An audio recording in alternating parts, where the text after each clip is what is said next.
introduce you now. Is that okay? I mean, I'm sure everyone already knows Yeah, who it's you are, but okay. make it a All little right. bit All more right. No, formal. go ahead. Go ahead. All right. Well, my name is Sarah. I am the Adult Services Librarian here at McFarland, and we are very honored to have Jeff Nania with us tonight. I've had many, of all the people who are local authors, his name has come up the most often. When are you going to have Jeff come? When are you going to have Jeff come? So we finally got him, and we're very excited for him to tell us his stories. So thanks for coming, Jeff. Appreciate it. Thank you for having me. I have, you know what? So I want you to think about this. It was a long time ago now, but it seems just like yesterday. A school bus driver was driving out of McFarland with kids they were taking who lived in rural residences. And on his way out, he got to Mahoney Road and Highway 51, and he saw something red, way out in the marsh. It's a big wetland there. Never gave it another thought. He had a busload of kids. 45 minutes later, he comes back and he sees that that red thing is now waving its hand.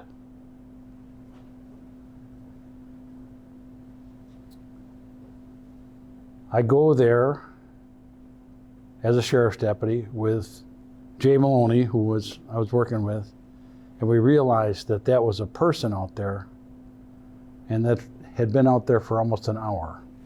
A young boy had cut across this wetland when it was frozen, but as soon as it started to thaw a little bit, he broke through and he was up to his neck. I called for Bob Pavey and Dave Brantley in the airboat.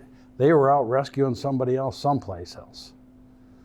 And Jay Maloney and I took a rope. I used to keep it in my car. I used to take it to work with me. Bob convinced me that I needed to have a rope because you never knew when you needed one. And Jay Maloney, myself, tied each other with this rope, and we started across the marsh. We went 15 feet before we broke through over our heads. But there was enough bottom that we could just keep going.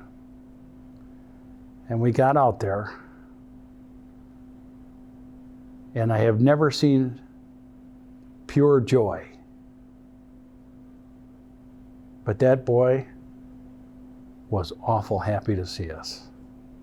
He didn't have an ounce of strength left. We put him on his back, and it took us, I would say, half hour or something to get him back to shore. Took him to the hospital, treated for hypothermia. We were treated for hypothermia. But I'll never forget that. And the best thing about that whole thing was this. His dad wrote me a note. Wrote actually Jay Maloney and I a note. And what his dad said was, the other day you gave me a ticket for speeding. And he said I wasn't very happy about that. But the truth is, you probably saved my son's life. And he said, I'll never forget that. And I'll be glad to pay the ticket. Now, I don't know whether that came true with him, but it was one of the great adventures I had here. I'll tell you just a brief one about a total travesty of the criminal justice system. At one point in time, I think they couldn't find anybody else. I don't know what the deal was. But I ended up being the municipal court judge for the town of Dunn. It was so entertaining that people from the Dane County District Attorney's Office would take personal time to come down and watch me hold court. And I had never been on that end of the escape, but it was kind of a different feeling. First of all, I had already heard all those stories at least 500 times. But my favorite story was there was a McFarland hooligan I mean, this guy, if there was the right way to do something and the wrong way, he did it the wrong way at least twice. And he came into court, and he had been cited for non-registration of motor vehicle, some fairly minor charges. But he was looking at possible becoming a habitual traffic offender, because besides that, he had been stopped for speeding. So he comes up, and he's wearing leather gear, and he comes up, just sits down, and clerk swears him in. I said, so, let me see what we got here. And I'm looking at this, and he goes, I said, what do you got to say? It looks pretty straightforward. Well, he says, I tell you what, it ain't my fault. I said, it's not. No, it's not my fault. It's my mother's fault. I said, it's your mother's fault? Yeah, I told her to get that car registered, and she never did it. I said, so you told your mom to get this car registered, and she never did it? Yeah. I said, was she speeding too? I had to go fast to the drugstore to get drugs for her. I said, oh, you sound like a worthy guy. I said, well, and he went on, and I said, just wait a minute. Step down. I said, is that your mother over there? He goes, yeah, that's her. And she comes up to this. I said, you want to sit down? You mind if I ask you a couple of questions? No, she says. I said, was he racing to the pharmacy to get you his medication? And were you supposed to register this car? Was that your responsibility? She said, no, and I am sick and tired of lying for that little son of a... She said, he hasn't done a day's work in his life. He's nothing but lazy. He took that car, he was supposed to... And she left. I said, can I ask you another question, ma'am? Do you drive? She said, no, I don't drive. I got vision problems. I can't drive. I said, how'd you get here? She said, he drove me. I said, no. So anyway, a lot of time has passed, and we had a lot of fun. But now I'm a book writer. And I had my career in law enforcement, then I went into wetland ecology and worked on restoration of wetlands. I headed up the wetland restoration field team, and just a whole new thing. So I was thinking about retiring, and it didn't work out very well. And what happened was, it's about 74 years in the making. Before I was born, my dad was up grouse hunting in northern Wisconsin. And he and his friend were looking for a place to stay.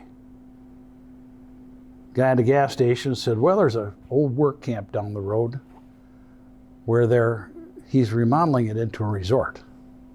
I don't think he's got a cabin that's done, and he'd love you to stay there and probably feed you breakfast. Fact of the matter is, that's what happened. My dad and his friend stayed there. In the morning, they got fed breakfast, and they looked down from this cabin. There's this beautiful lake. They said, can you, my dad said, can I bring my family back here in the summertime? Yes, that's what I want. I want you to bring your family back here. And so there was only one boy at the time. My mom, she had 5 boys. Think about it. Of course, it was, no, as a matter of fact, you know what, I'm going to tell you, she said often, particularly regarding me, she said, I hope someday you end up with a boy just like you. Now, I think, so that's an indication of, that was nice, right? Well, anyway, we only had, so there were 5 of us, but originally there was just one. And that would have been John's dad. And it started a tradition that lasted in my family 74 years so far. We all get together in the same place. Now we own most of the cabins. And on Spider Lake in northern Wisconsin. It's a great thing for our families, but we have met so many other families who have enjoyed that kind of connection. And we still do it now in lots of generations. And every year I used to buy a case of mystery books from a local author, and I'd hand them out, and we'd read them together. And we wouldn't, I wouldn't sit on your lap and say, let's read this together. I'd say, what chapter are you on? And we had so much fun. Well, one year she didn't write a mystery book. I thought, oh, geez, what are we going to do? So the fact is, I sat down and I wrote Figure 8. And that was my first book. I just sat down and wrote it, spiral bound it, and I wanted it in book size, put it in spiral bound and handed it out to my family, and they liked it. And I mean, my family would tell me if it was terrible. And they liked it. And my wife took the book to a publisher who turned us down flat. But that's not what happened with the next publisher. And 4 books later, we're still going strong. But my books are different. There are stories of community and adventure, and it's got to be some danger in there in the north woods of Wisconsin. Character, the guy who starts out, John Cabrelli, he was patrolling South Madison. Anybody who knew South Madison or knows it knows that South Madison has had its ups and downs. And he runs into a situation where he has no choice. It's been a point of discussion when that first book came out about that. You get to a point with John Cabrelli where someone dies. And I don't want to spoil it for people who haven't read it. But I asked them, what would you have done? And he loses his job. Basically loses his life. The fact of the matter is, and there are a lot of people in here who contest to this, law enforcement is just not a career, it's a life. I mean, it's what you do. It's who you are, and it's who your family is. And separation from that is a difficult thing, because all of a sudden you have these relationships. Our boss at the Southeast Precinct here was one of the officers first assigned to the Southeast Precinct. And our boss at the precinct, now think about this. You know what he said? I want you to go up to where you're patrolling, stop at every business and shake the business owner's hand. Tell them who you are. Tell them where you're from. He says, you do that, it's never going to go south for you. And it was a true thing. And the south side of Madison really was the place where people needed contact, where they needed community. So John Cabrelli loses his job. He ends up in northern Wisconsin. Northern Wisconsin, this beautiful place. He's got an uncle and an aunt, kind of, who leave him a cabin up there. Really what they leave him is the potential for peace, the potential to find his way through difficulty. When I told you that story this beginning of this, well, it's almost morning, about finding that little boy, it is a story of Figure 8. Let me show you. Could I borrow one of your books? Yeah. Okay. How you doing over here? Good. All right, am I doing okay? Yeah. If you got anything you wanted me to say, just pass me a note. Sure. Okay.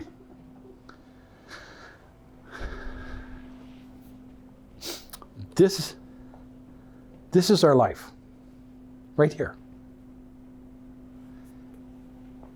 At one point, I went to Mahoney Road and Highway 51 to break through the ice till I didn't think I could stand it, to bring a boy back to shore.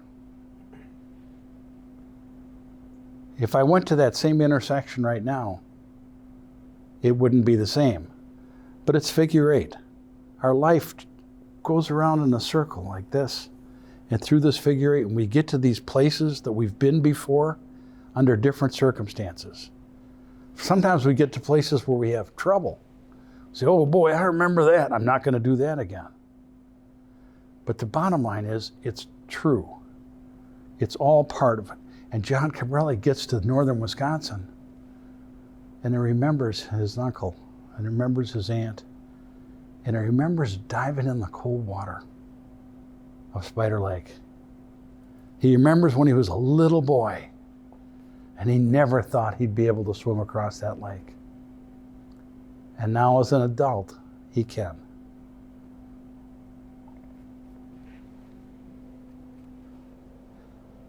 Natural resources, I am a true testament to it, save our lives.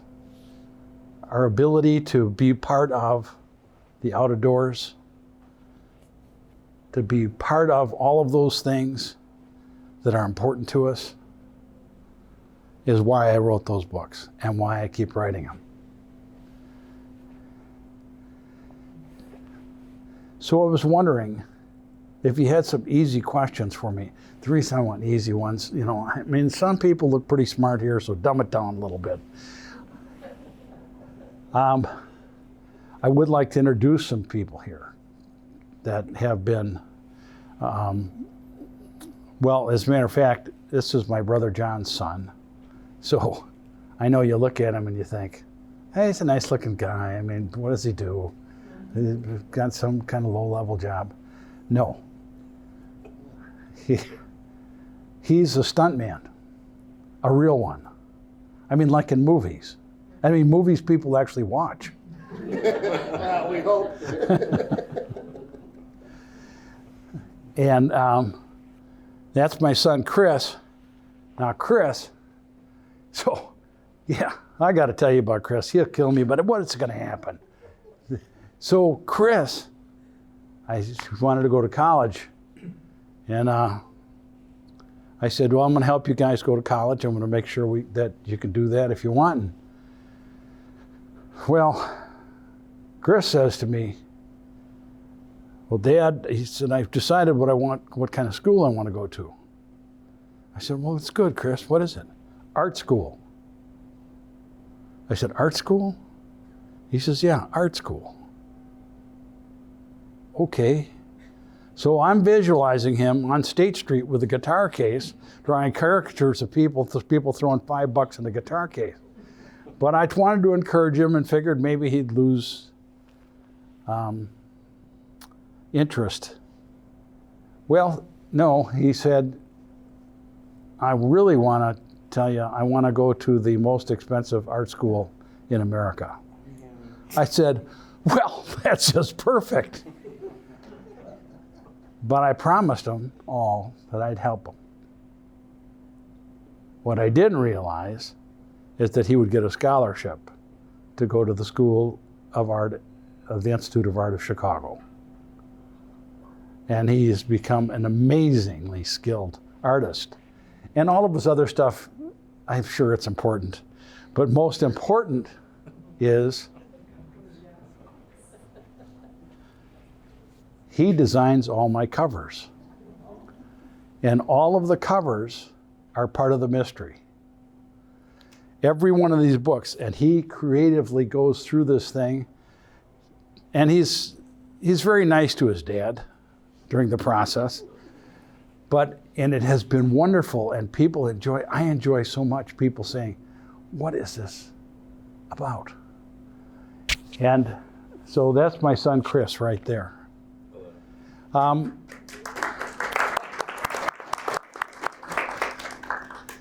We have our medical examiner in residence. You can't just find a medical examiner when you need one to write a book. It just so happened I knew one. retired FBI agent and working in the ME's office, and a brilliant guy. Has helped me out. Our books, they got to be correct. The law enforcement part of our books, they got to be correct. In our last book, we did a scene with your dog, with a dog, it's fictional dog, and a cadaver search. And we went to great lengths to make sure that it was right. Kent Miller has guided us through all of these things, and he's a local McFarland guy. He lives down the street from Bob Pavey, who lives over the hill from Alice, and so that's how I got all these people to show up.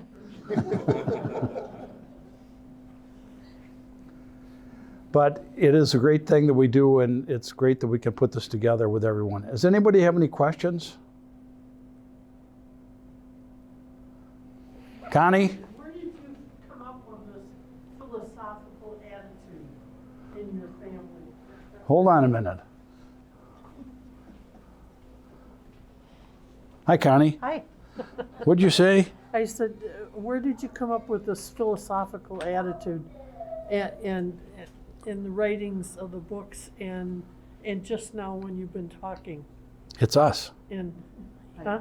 No, it's us. Huh? No, she asked me a question about the philosophical attitude. It's us. You see, we're the same. We may think different about something, but we're the same. We're all John Cabrelli, this police officer. He says in the first book, this reporter's interviewing him and says, well, you're a hero now.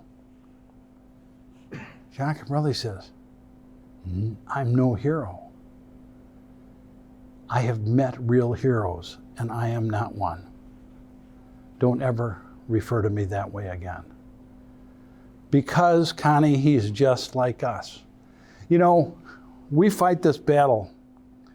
I call them shampoo salesmen.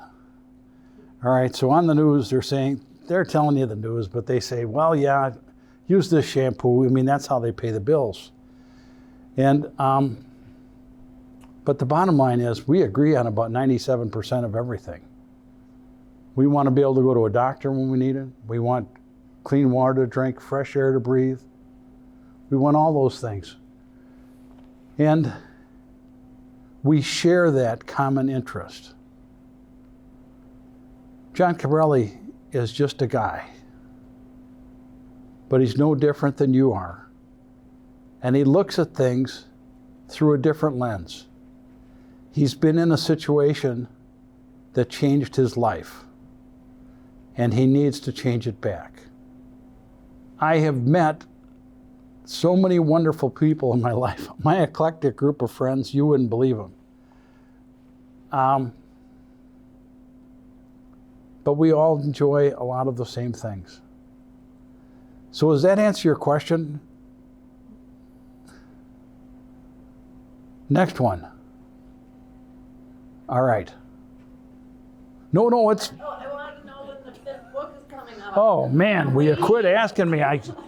People talk to me about the 5th book. I barely wrote a 4th one. I got that a year ago, I think. Okay, all right. So, okay. Is it in the works?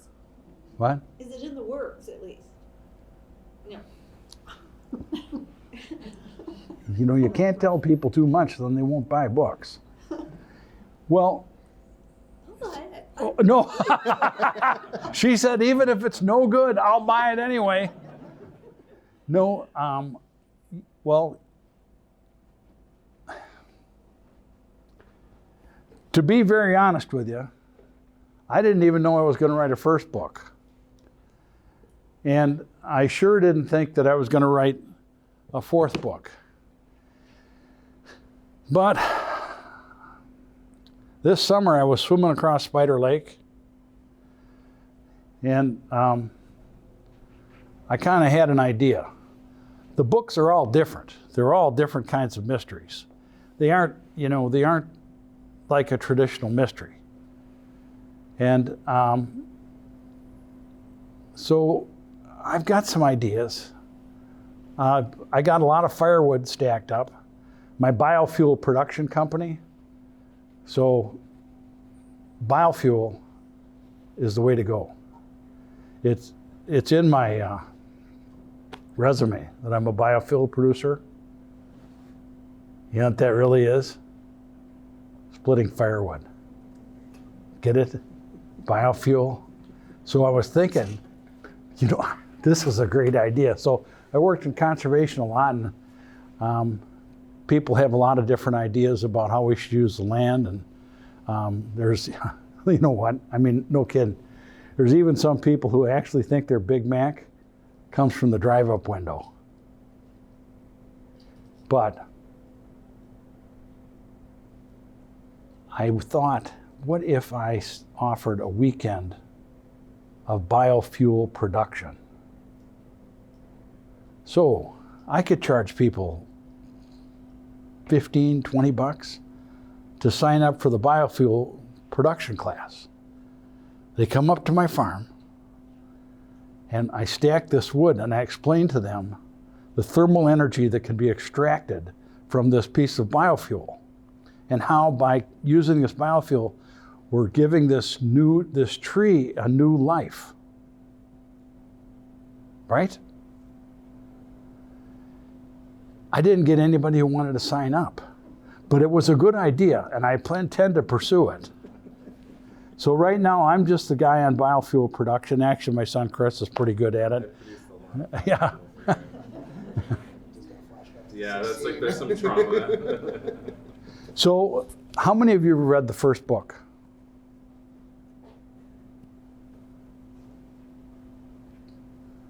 You know, let me see here. Oh, they're behind me.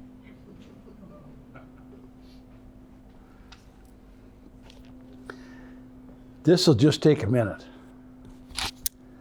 But it is about John Cabrelli.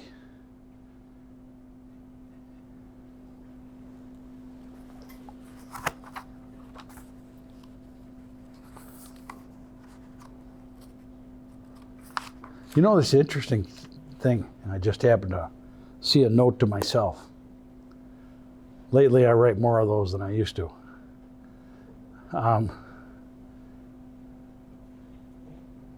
In 1863, a guy stood up in front of 3,500 people. Edward Everett was his name. The height of the Civil War. He gave a 2-hour speech.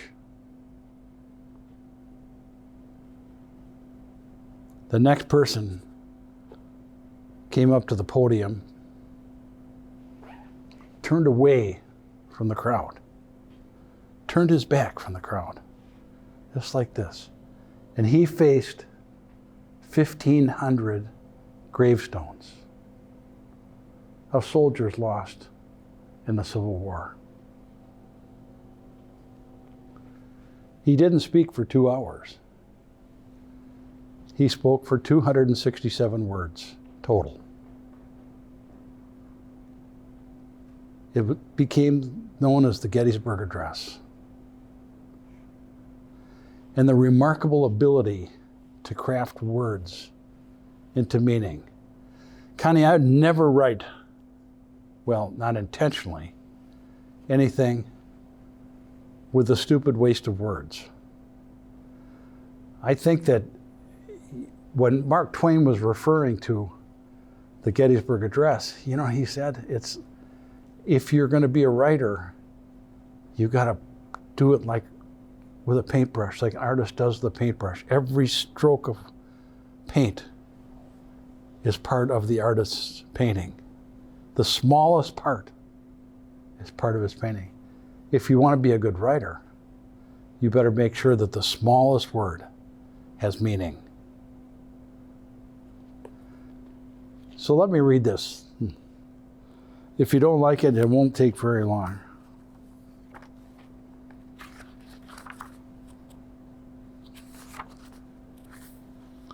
It's just a story that begins. A faint, polite knock on John's door let him know someone was visiting. The nurses, doctors, and the maintenance guy never knocked. They just walked in. Most of the time they didn't care. They were pumping enough pain medication into him to seriously impact his ability to be concerned with his dignity or reality, for that matter. It also made it almost impossible to pee, which resulted in yet another personal assault. Only visitors knocked. He didn't get many visitors. Doctor's orders, enforced by Nurse B. Holterman, a very tough old girl with the bedside manner of a night shift jailer. She was probably over 100 and clearly made her bones in a tent hospital in World War II.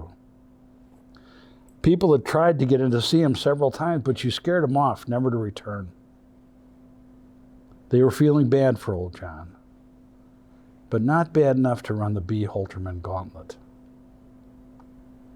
Today, John was getting a visitor, and Nurse B. Holterman had attempted to intercede but finally relented, probably based on everyone's unspoken assumption that John was on his way out, and even if he did survive, his probable future looked like something between bad and just plain dismal. The knocker now had a face and a voice. A young guy pushing 35 or so, good shape, healthy looking with tan skin, and probably wearing his best pair of jeans. He was carrying a notebook with a pen shoved in the spiral binding, tools of his trade. He didn't look like the kind of hard-nosed reporter from the crime beat John had come to know. John Cabrelli, my name is Bill Presser. I'm a reporter from the Namakaga News in Muskie Falls, Wisconsin. My editor sent me to talk to you. He said you requested me. Cabrelli looked up from his hospital bed. He was drawn and tired. Pain had taken its toll on his usual smiling face. His black curly hair had begun to show threads of silver and was plastered to his forehead from the sweats. Tubes and wires were attached everywhere, and a monitor beeped quietly in the background. John Cabrelli truly looked like a man on his last legs, with one exception. If you looked close, you could still see his eyes were steeled in grim determination. John answered, his strong voice shaky but clear. Hey, thanks for coming. I know you're a busy guy.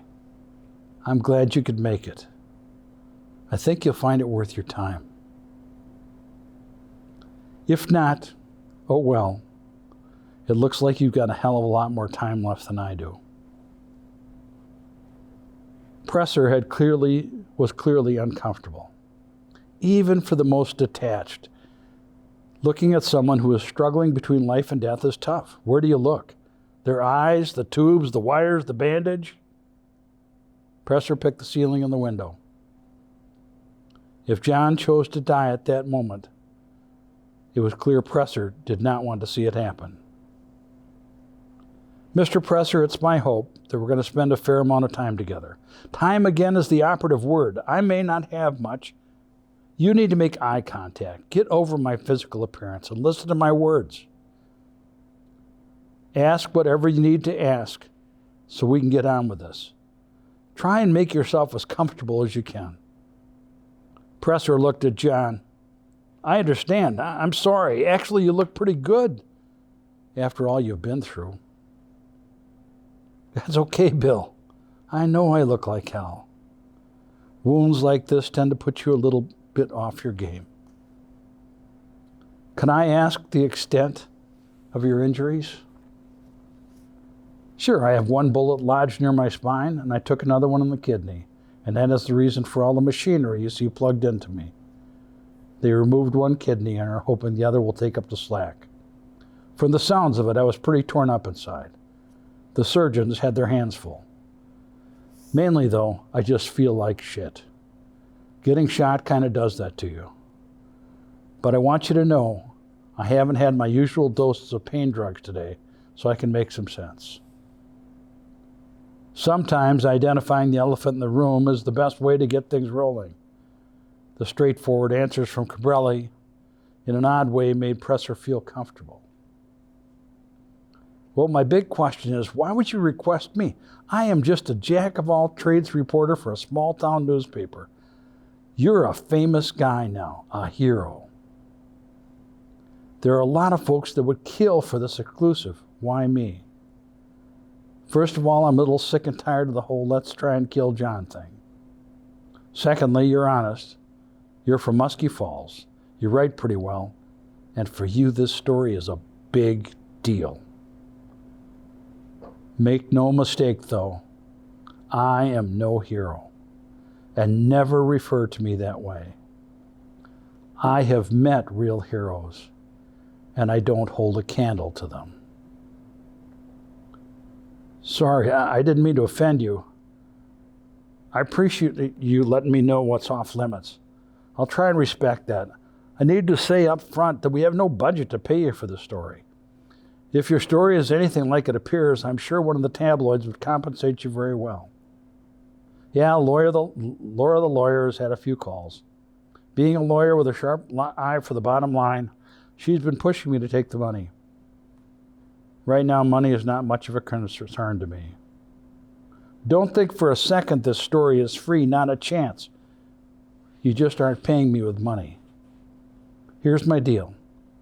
I want you to hear the whole story, start to finish. How I ended up comes at the end. And there's a lot in the in-between. I need you to hear the in-between. You mean your life story, a biography? No, just the last couple of years. You want me to write a newspaper story or a book? I'm not an author in the book sense. I can recommend a couple of guys from the cities that John cut him off. Look, I'm lying here full of bullets and not full of hydromorphone. According to the doctor who looks like he doesn't shave yet, the clock is ticking. I'm sure he will be here to harass me as soon as his mother gives him a ride to work. If we're going to start, let's start. Otherwise, on your way out, tell the nurse to bring me drugs. I just don't know. I'd like to think this through. I just need some time. Again, let me restate the obvious. Time is what you've got plenty of. We start or you go. I'm not trying to be difficult, but like I said, getting me shot makes me very cranky. John, to be honest with you, I'm not sure I can do your story justice. I write about winners of the Lions Club fishing contest and the Muskie Queen pageant for a small newspaper. There are going to be people all over the world reading this story. I've never done anything like this before. Well, Bill, if you stick with that chicken shit attitude, it's likely you never will. Here's your chance. Take it or leave it. Bill Presser sat in deep thought, and John Cabrelli didn't press him. He just waited. It was up to Bill now. Presser finally found his voice. My grandmother was a card player. When we were kids, she used to tell us, know when to hold, know when to be bold. If you're never bold, you'll always be playing someone else's cards for them. I'm guessing she was referring to situations like this. I'm honored that you want me to write your story, John. I will give it my best. And John Cabrelli and Bill Presser together changed their lives. People ask me how it is that I write books. I don't do it like anybody else does. I just sit down and write the story. I don't have an outline. I don't have anything else. It's important to me that everything's correct, so I take a lot of notes. But I just write it from start to finish. Yes. Do you know how it's going to end when you're starting it? Isn't that the question? So this last one, that baby ended at least 4 different ways. And all of a sudden, one day I just thought, oh, that's what's got to happen. And no, I don't. But you know what I don't? So you can tell people, and you guys already know this, if you want to read books about some guy hanging by his teeth, swinging through the downtown with a machine gun in each hand, shooting up the whole neighborhood, don't read my books. If you want to read books that every other word is a cuss word, no, don't read my books. It's important to me that I share the sense of community that I feel in my personal life. I mean, we're all part of this community. We're here, and you've become part of John Cabrelli's community. And even if just for a little bit, it's a wonderful thing. And that's what I want. So if I did know, and I told myself, then I'd probably already know the end of the book. That would be bad. I was just thinking about it. Yeah? Well, Write it as you go, and then things come to you and you land on it. that's exactly what happens. Stuff comes to me like you can't believe. When I'm swimming, a lot of stuff comes to me. I have an older brother who comes up with the dumbest storylines anybody could ever imagine. And so automatically when he says something, I know that's not what I should do.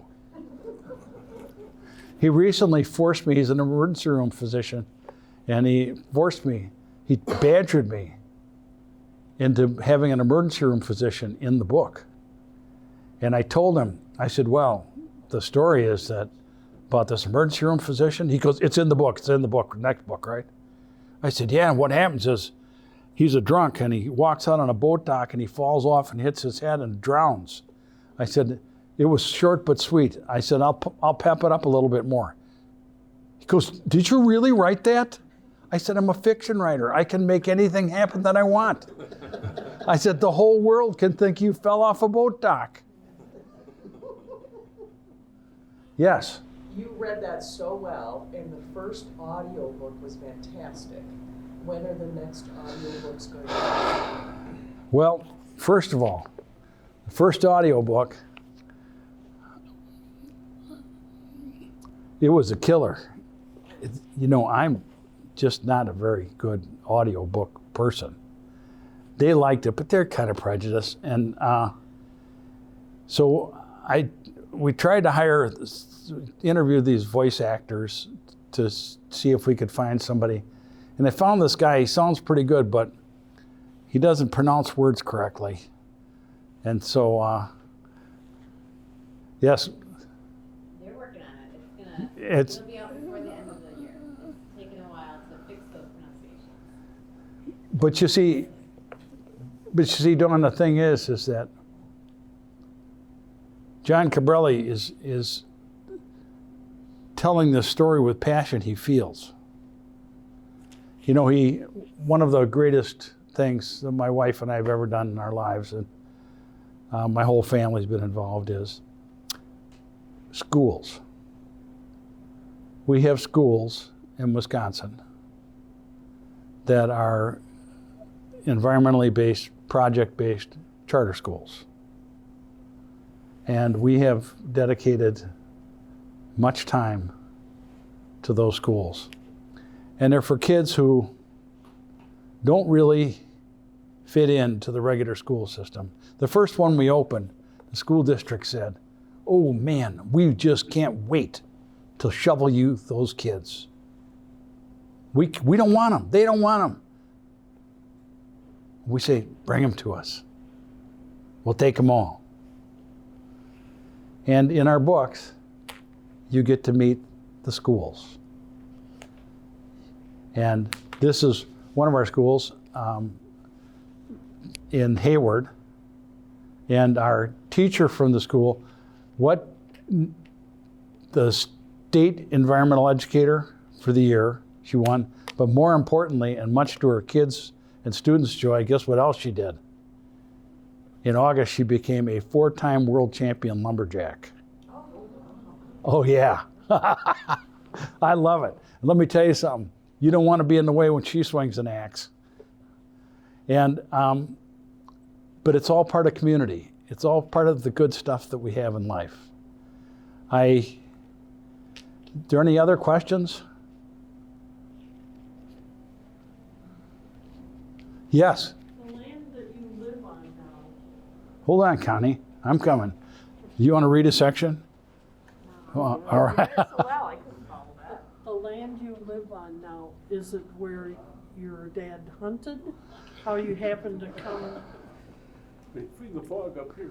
Well, my dad was hunting when I was a young man in a space it's about 8 miles from where I live. And it was a tragic accident, but he had a heart attack and died. And I guess that's true that I was looking in that area.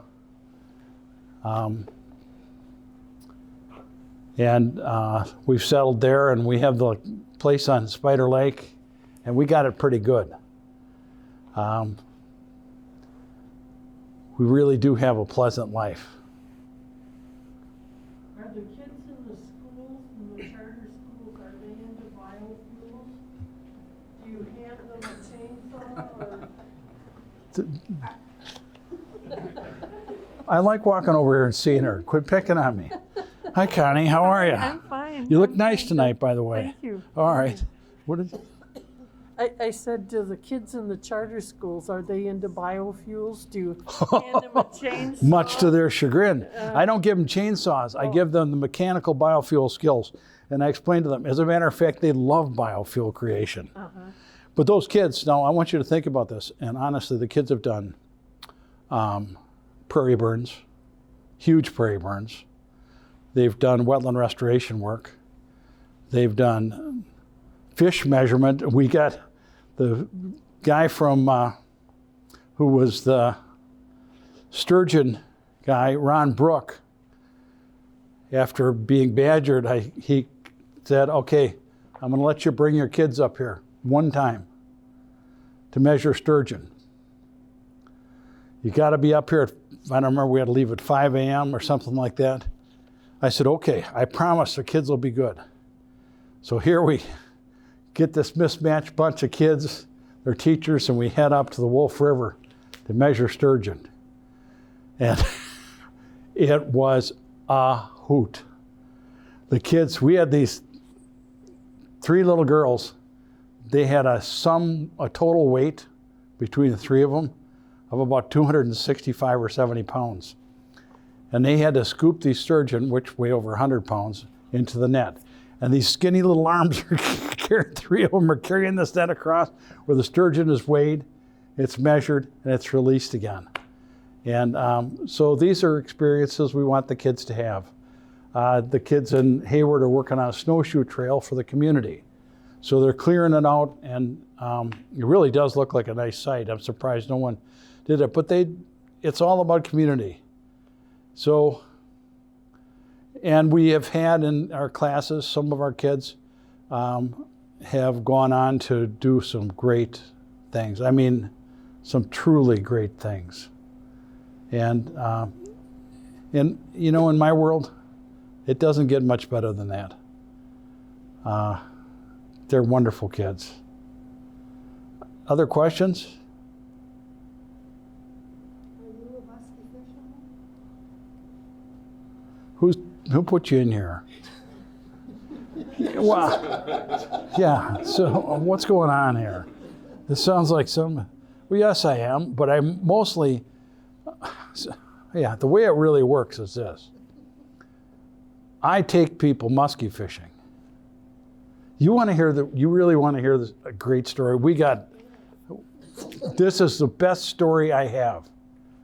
So, somebody at a book event said, what is the dumbest question anybody ever asked you?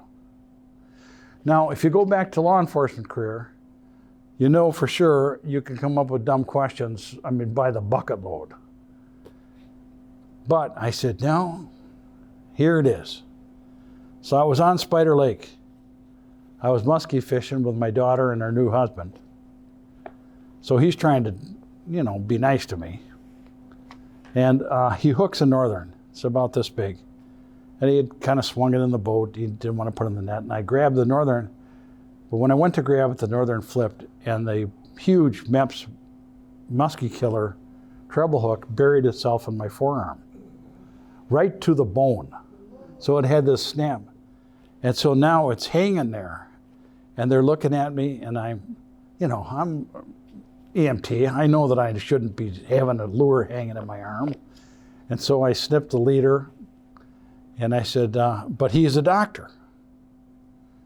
And he says, here, let me take it out. I said, we're going back to shore. So in the meantime, my daughter sends a picture of my hand on the steering wheel with this lure swinging from it. So I get there back to the place, and I get out of the boat, and all of a sudden my sister-in-law, who's an eye surgeon, comes running down and goes, let me get it out. I'm a microsurgeon. Let me get it out. And she says, Mike, that's my son-in-law, dumb it up for us. My brother, who is a trauma surgeon, emergency room doctor, comes flying down the hill and goes, get out of the way. This is what I do. Now get out of the way. And everybody else flees in terror. And he lays my arm on this old picnic table that's had fish filleted on it for centuries, I'm bleeding like crazy. It's stuck in the bone, and he goes like this. Does it hurt? That is the dumbest question anybody ever asked me. And the answer was yes, it was uncomfortable. And then he proceeded to give a tutorial to everyone else why he was the greatest surgeon on earth. Well, listen, you guys, thank you so much for coming tonight. I really appreciate it. I had a great time. I hope that you like my books. If you don't like them, don't say anything. And I want to thank especially my wife and everyone else in here who's been a part of, we're all part of making these books successful. And it makes me so happy to hear people say, I get something from Connie and it says, how nice they are. And that really makes me happy. So I won't write a book just to write a book, but I'll do the best I can do. All right? No other questions? All right, Jay John. Do you have any idea, like, when your next book is coming out? I'll work on it. What does the magic 8-ball say? What does the magic 8-ball say? Ask a question. Will Dad have a new book within next year?